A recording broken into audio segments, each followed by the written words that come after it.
Hey, everybody, welcome to the Andy Stanley Leadership Podcast, a conversation designed to help leaders go further, faster. And before we jump into today's content, I want to tell you about a special offer from our friends at Belay that make this episode possible. As you know, every leader has blind spots. I know I certainly do. But the really good news is Belay has a resource to help us with that. Your time is valuable, so when you know you aren't working as efficiently as you could be, it's important to identify the problem quickly, those are our blind spots, so that we can make the change. And that's where Belay comes in. With over 10 years of experience, Belay helps leaders from all industries address their problems and their blind spots and achieve their potential. Belay's vetted virtual assistants, accounting professionals, and marketing assistants can give you the time you need to focus on what matters most. And to help you get started, Belay is offering a free download of their resource. Ready for it? 5 blind spots that sink your leadership. And odds are one of those 5 may be the one you need to work on. This resource provides valuable insights on the hidden habits that could be harming your leadership, along with practical steps on how to address them through the power of delegation. So don't miss out on this free download of 5 blind spots that sink your leadership. To claim this offer, just text the word Andy, A-N-D-Y, to 55123. That's A-N-D-Y to 55123. And now let's jump into today's podcast episode. Hey, everybody, welcome to the Andy Stanley Leadership Podcast, a conversation, as you know, designed to help leaders go further, faster. And I'm Andy Stanley, and today I will be your host because today I have my friend Dave Katz in the studio with me, which means I get to ask the questions and we get to learn from Dave. So welcome, Dave. Thanks for having me. Really humbled and honored to be here, Andy. Yeah, it's going to be fun. I'm excited about our audience getting to hear your story and get to know you. Dave is the Executive Vice President and CFO of Coca-Cola Consolidated, located in Charlotte, North Carolina. He joined Coke Consolidated in January of 2013. But the cool thing about Dave, or one of the cool things, is he's actually spent nearly 25 years in the Coca-Cola business, which means if you live in the city of Atlanta, we were practically related. Exactly. Yeah. He's worked all over the world in this extraordinary organization, and I made my connection to Dave through a mutual friend, Reggie Campbell, who's the founder of Radical Mentoring, which is part of Dave's story and part of the story of the company. I asked him to join us today specifically to talk about culture, organizational culture, for 2 reasons. First, Coke Consolidated has a pretty unique purpose statement, and if it's okay with you, Dave, I'm going to go ahead and share your purpose statement. Absolutely. It's to honor God in all we do, which is the surprise element for most folks, to honor God in all we do, to serve others, to pursue excellence, and to grow profitably. And for most organizations, grow profitably is at the beginning of that statement, exactly. Not at the end. But even though that's at the end, the other reason we're having this conversation is that you have been extraordinarily successful in the 4th part of that statement. To put this in context for everybody, you have approximately 17,000 employees, or teammates as you refer to them. But the real story is that you've grown from about 6,000 to that 17,000 in 4 years. That's right. And the challenge, of course, for all of our podcast listeners is when you add that many people to any organization, you run the risk of diluting the culture rather than building the culture, because that's a lot of new people, a lot of new personalities who bring in, of course, all the culture from their previous employers. So before we jump into a conversation specifically about organizational culture, tell us a little bit about Coke Consolidated and the relationship really between Coke Consolidated and the Coca-Cola brand. Sure, glad to answer. Great question, especially being here in Atlanta. And I'll try to be short because there's a long history and I love to talk about Coke. But as a lot of listeners may know from around here, Coke actually started in Atlanta way back in 1886. There was a pharmacist by the name of John Pemberton that mixed up the first batch right downtown here. And it pretty quickly became a popular drugstore drink. Pemberton ended up selling the company to some other gentlemen, and the company grew as a fountain business. So just, soda fountain that you'd picture in a glass. Back in 1901, a couple guys from Chattanooga, Tennessee came down to Atlanta to pitch the idea to the Coca-Cola company of putting Coca-Cola in glass bottles and selling it that way. And nobody at Coke could imagine anyone buying a Coke in anything except a fountain drink at the soda Before that, counter. you could only get it at a drugstore. That was the only way to get it. And so just thinking about getting in a bottle was something that nobody thought would ever happen. And so these guys struck a deal to sell Coca-Cola in bottles anywhere they wanted to in the United States in perpetuity for $1. $1. $1. So for $1, they bought the right to bottle Coke. to bottle Coke anywhere in the U.S. Which, forever. of course, we all think, are you kidding me? But I have a confession to make. The first time I heard about YouTube, I thought, nobody's going to do that. Nobody's going to post videos of themselves all over the world. So again, every once in a while, a brilliant idea comes along, and most people think it's a terrible idea. And in their case, it was a brilliant idea, and they purchased that opportunity for $1. So then what happened? These guys go back to Chattanooga, and they obviously weren't set up to produce and sell Coke in bottles all over the country themselves. So they start handing out these rights. And for friends and family, they just gave the rights for certain towns. For business associates, they might have sold those rights to other folks. And one of the guys that they knew in Chattanooga, Tennessee, was a guy named Buck Harrison, who's actually the great-grandfather of our current chairman at Coke Consolidated, a guy named Frank Harrison. So Buck got the rights to bottle Coca-Cola in Greensboro, North Carolina, and that was kind of the beginning of our company, and we grew from there. So, Dave, is it fair to think about bottling Coke a bit like a franchise then? Yeah, that's exactly right. And that's technically what we are. The Coca-Cola company here in Atlanta is the franchisor. Our company is a franchisee of the Coca-Cola company. At one point, there were about 1,000 of us in the U.S. that were bottlers of Coca-Cola. Today, there's still 68 franchisees or bottlers because of the historical context there operating in the United States. So is it too late to get in on that? We actually had a couple companies that got in this last go-round with the Really? Coca-Cola company. So there's at least there's 3 actually new bottlers of Coca-Cola in the U.S. over the last 4 years. So, Dave, before we go on, what happened to the other 900-plus bottlers? Yeah, it's a great question. And I think like any kind of business, I mean, you got to imagine when this thing started, it was the Stanley family bought one county, and you bottled Coke, and you know, back then it was on horseback, so as far as you could get on a horse. Yeah, distribution was difficult. Distribution was tough, and they were family businesses. And I don't remember the exact statistics, but I think someone told me the other day by the 3rd generation, only 1% of family businesses are in existence. So Right. these were almost all family businesses. Wow. And so the founder might have passed, the kids didn't want to do the business. And so our company specifically, that's how we grew. As folks around us decided to get out of the business, Right. we bought those franchise rights. As the from them. families mismanaged this extraordinary opportunity, Some mismanaged. somebody benefited and, from it. Yeah, exactly right. That's amazing. I mean, I grew up in Atlanta. I didn't know most of that. That's fascinating. So anyway, back to the company purpose statement. It's unique for a corporation. Is that new, or has that been around since the beginning when the family first took advantage of this opportunity? A great question again, and certainly not since the family business started. I wouldn't say new, but certainly not all the way back then to the original time. So, as I mentioned, our current chairman, his great-grandfather was one of the original bottlers, and that business kind of passed from generation to generation.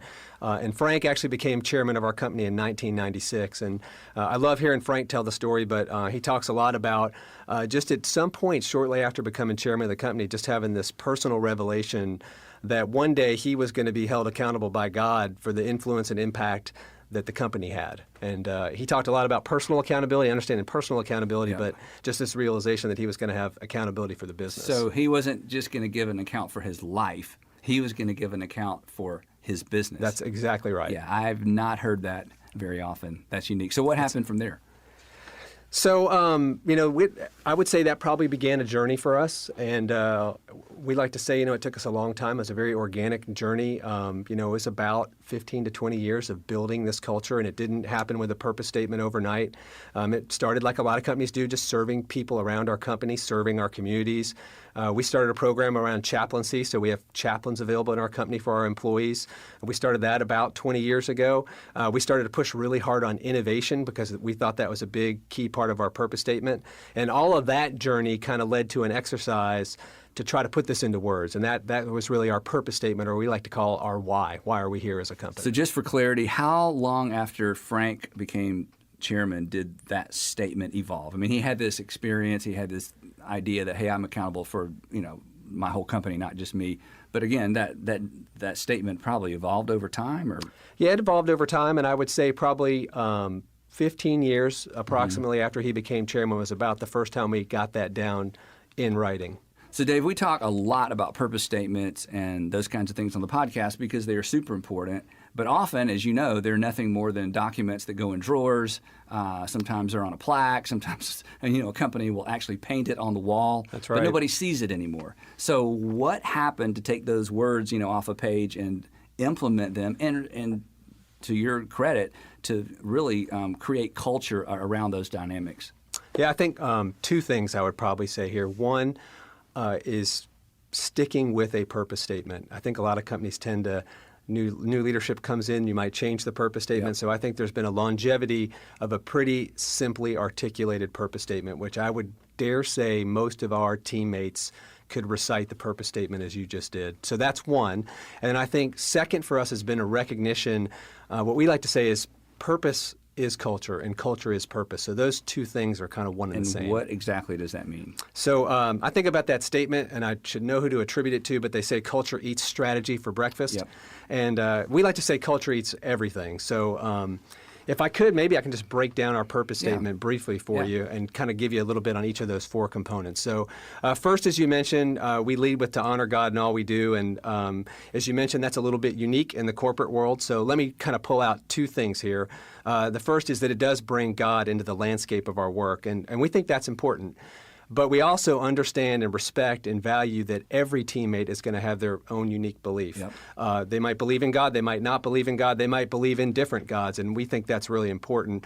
And their faith and their beliefs, totally up to them. We're not going to try to answer the faith question for anybody. But as leaders, we feel like it's important to share our mutual commitment to honoring God. And obviously, you're not doing evangelism at work, so what does that look like? That's right. And so to us... I say obviously, maybe you do. There are some programs at work that I wouldn't say evangelism, but there certainly are some optional programs at our company that are very faith-based. But as I said, not everybody has the same belief system. So really at the core of honoring God in all we do is living by a set of values that we all aspire to model for ourselves and for our teammates. And so we've got 10 corporate values, and they're probably not totally unique to ones you've heard before, things like honesty and integrity and accountability and optimism. So living to those values. The second, we say serving others, and that really kind of represents a holistic commitment to servant leadership. And we'll get a chance, hopefully, to talk about servant leadership a little bit more later on. But we like to think about this as concentric circles of serving. So we want to start with our teammates. How do we serve each other? And then working out from there, how do we serve the families of our teammates? How do we serve our business partners, not just our customers, but our suppliers and our next-door neighbors in the office building? How do we serve our community? So working out from those inward circles. And then finally, how do we serve the world? So that's part of why we exist, is to serve others. That premise should be the course of any action we take, and it's kind of the filter for everything we do. And it can be modeled for employees. It can really be caught instead of taught.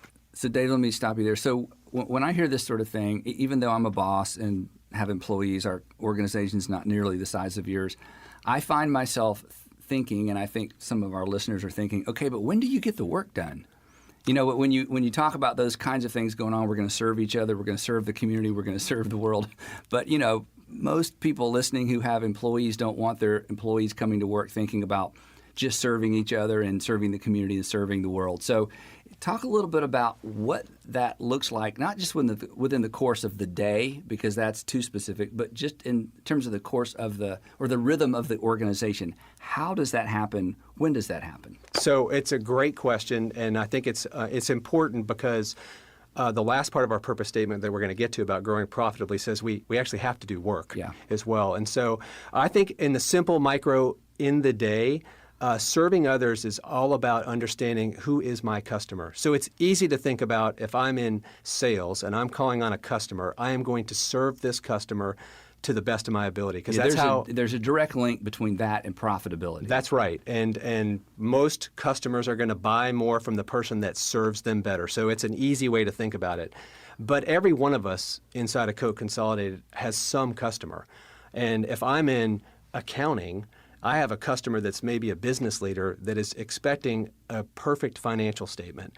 And so the way I serve that business leader as best I can is that financial statement's got to be accurate, it's got to be timely, it's got to be delivered in a way that answers the questions of that business leader. So we can serve each other. And you're talking about a business leader inside the organization. Inside the organization. So this is a really big deal. So if we can get, let me put it in your world, if you can get your employees to view the employees they interact with as customers as opposed to just peers within an organization. In other words, if they had to keep their business and they were going to serve them to the level they would serve them if they were trying to keep their business, there's a sense in which that same dynamic we see with customers outside the building could become a reality within the organization, not as an inappropriate means to an end, but with the same kind of passion and integrity they would serve somebody whose business they were trying to keep. Yep, that's exactly right. And we sometimes around the company will say, it sounds a little trite, but it's actually pretty powerful. We all either sell Coke or serve someone that does. Oh, wow. And so that's kind of the mentality of understanding who's my customer and how do I serve them. So we talk about serving others internally that way. The next concentric circle was the families. And this, to me, probably 25 years in the Coke business, only 5 years with Coke Consolidated, it's been a huge eye-opener for me, is how we can serve each other by serving each other's families. And this does start to get outside the four walls of work, but I have just seen in amazing ways teammates take care of family members, typically when someone's, something bad's happened. They've been in a car accident, they're sick, they have cancer, whatever it may be. And if you will invest in the family member of a teammate, how much that comes back in dividends in terms of that relationship that happens at work. And that's really viewed as, I think if someone served you and your family that way, you'd say, wow, I'm going to do whatever I can do for this person. Well, it becomes very personal. In fact, we don't really know where we stand with people until they do something outside the confines of the work environment. Otherwise, I can ascribe motives. Well, she's just trying to get in good with me. He's just, That's exactly right. But the moment somebody steps outside of the 40 or 50 hours and does something specifically for my family or shows up, then everything changes. The relationships go to a different level, and the loyalty factor is ramped up almost exponentially. So is that something you build in intentionally into the culture, or is that something you've just seen happen sort of organically? Yeah, so I think this has happened somewhat organically. And I think we'll get a chance to talk a little bit later about this, but we had a long time of 20 years of growth to kind of get to this point organically. You added a whole lot of people quick too, which mitigates against that organic exactly dynamic. Right. So how in the world did you do that? And so now we're really trying to question, how do we get this done faster? Because we don't want to spend another 20 years growing a culture that we're pretty happy with. And so this is one of those things where I really think caught, not taught is important. So if I see a leader, quite honestly for me, even if I see someone that works for me on the org chart serving my family or serving someone else's family, if I can see that in action, that really sinks in deeper than me just getting up in front of a big audience of people and saying, Andy, you should really serve your fellow employees. Wow. All right, let's keep moving. There's so much we're going to unpack. So the third part of the mission statement is pursuing excellence. Yep, that's right. And this one probably, I think every company must have some version of these words. They should if they don't. And it's true, though, because I think everybody wants to work for a company that's trying to be the best at what they do, and for leaders and teammates that are trying to be the best at what they do. And so pursuing excellence is important. We like to talk about kind of two things, and the business speak would be continuous improvement and innovation. Those would be kind of the buzzwords for it. When we talk about continuous improvement, we usually say we've got to do things differently. And we talked earlier, the world is changing really, really fast. And so we've got to be able to change our methods. We've got to be able to change our processes to match that. And it can be really simple things like, here's a better way to process a bill, because I've been processing bills for a long time, or something more complicated like changing the organizational structure, which every organization has to do with some frequency. But it's really about every day doing things a little bit differently and a little bit better. And then the second part of that is innovation, which we like to say internally is doing different things. So instead of doing things differently, we're doing completely different things. And it's easy in the Coke business to get pretty caught up in, okay, well, there's a new brand or a new flavor or a new package or a new kind of bottle. But it could also be a new type of delivery vehicle, or it could be a new software system. And so pursuing excellence means that we're creating a business and a culture that's sustainable, because if we don't innovate and we don't improve, we're not going to last. And one of the really neat things about the structure of our company, we are publicly traded, but we're privately controlled. The Harrison family is the controlling share owner of our company. And as I mentioned, our chairman's fourth generation. He has some fifth generation family members in the business. And so that really allows us to kind of stay focused and engaged on the long term, not just what's going to happen next quarter. That also makes things very complicated going forward, and the fact that you're fourth and fifth generation in says so much about that family. It is. We've all, there again, as we mentioned earlier, there are so many family-owned businesses that end of second, beginning of third generation, things get a little wonky. So that says a lot for the family. But I think for our podcast listeners, this really goes back to the fact that you have a very clear purpose statement, and you've been purposeful about creating culture around that statement instead of creating culture around family members or even around here's how we've always done it. Because as you know, that's part of the problem with family-owned businesses is it's emotional. That business for family members, it is so emotional, and it's very difficult to make good business decisions in a highly emotional context.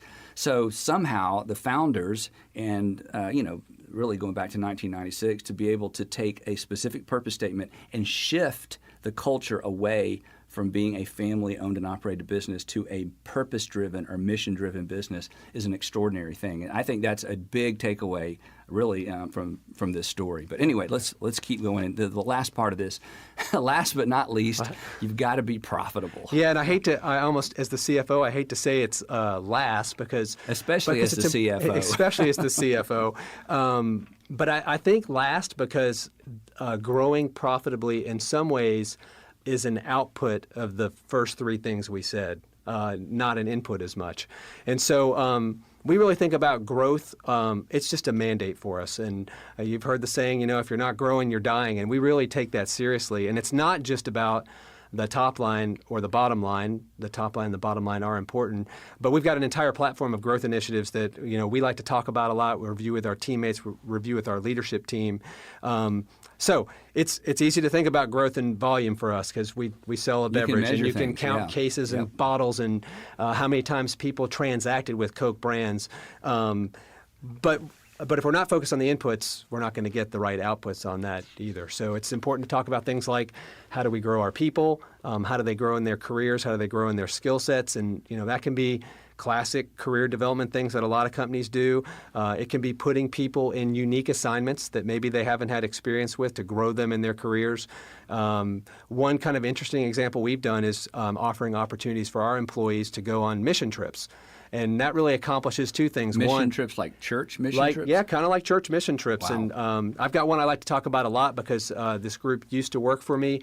The people that do quality assurance for us that are really focused on water quality took a trip down to Nicaragua to help a village build a water treatment system. Wow. And so now you've got folks that are getting to use their gifts that they use at work to help better that last concentric circle about how do we make things better for the world around us.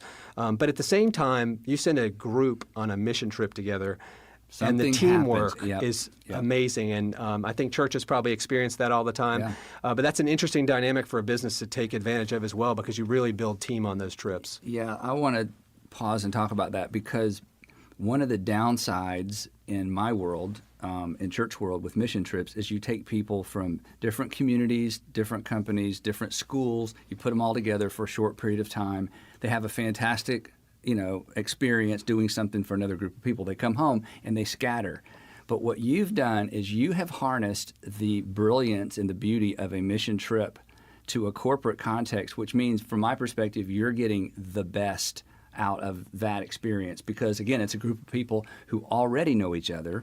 They're going to face the external and unexpected challenges of leaving the country, the travel and the being together, and then they're going to come back to this country and go back to work together. So I would, when I first saw this, that we were going to talk about it, of course, like many of our podcast listeners, I thought, wait a minute, you're sending people from a secular company on mission trips. Can you even do that? And then I thought, yeah, but if you can, the power of that and the reward of that back to the company must be extraordinary because, again, they come home and then on Monday they show up at work and they see each other and anyway. So I think if there's a way to pull that off, that's pretty brilliant. Yeah, and it's cool. It's actually beyond cool.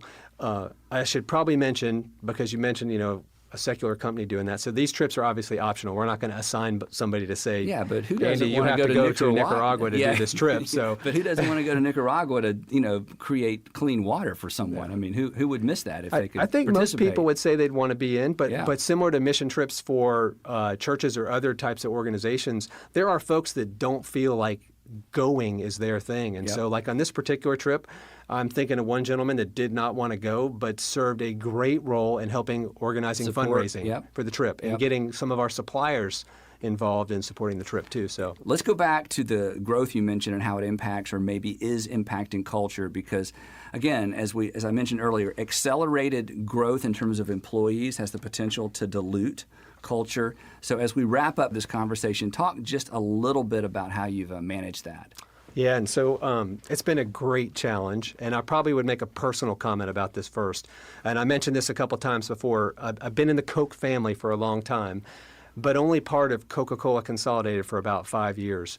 And the culture was what brought me to Coke Consolidated, because I was already in the Coke business. Wow. So that was That says the a lot. piece Yeah. that brought me to that business. And the family dynamic, the family component didn't scare you? Not for me personally, because our current chairman, who's the family member leading the business, was probably the primary driver of me being there. Well, I think that statement is a big deal, especially for family-owned businesses and family-owned people who are part of family-owned businesses who are listening, because the challenge, of course, is you need to attract extraordinary people, and extraordinary people can be a little bit leery of family-owned businesses because they wonder about their own opportunity. But again, going back to what I already said, the fact that this company has shifted to a purpose-driven organization instead of family member-driven is why you're there. Yep. Exactly? That's exactly right. Yeah. So anyway, I get there, and it's a special place. I knew some of the story before I got there, and I knew a bunch of the leaders that were there, and I knew a bunch of the leaders that had built the culture, talented leaders, gifted leaders, and it literally felt like a gift to me when I got there. Wow. And so now you step back and say, okay, we're going from 6,000 employees to almost 17,000 in 4 years, and how do we recreate that and give that gift to 11,000 almost new employees? That's pretty brilliant. That's right. Thank you. Well, Dave, this has been so helpful. But before we go, I want to read the purpose statement one more time and let you kind of give us your parting shot as to how this statement has both shaped and really protected your culture. The statement is, we want to honor God in all we do, serve others, pursue excellence, and grow profitably. Yeah, so let me...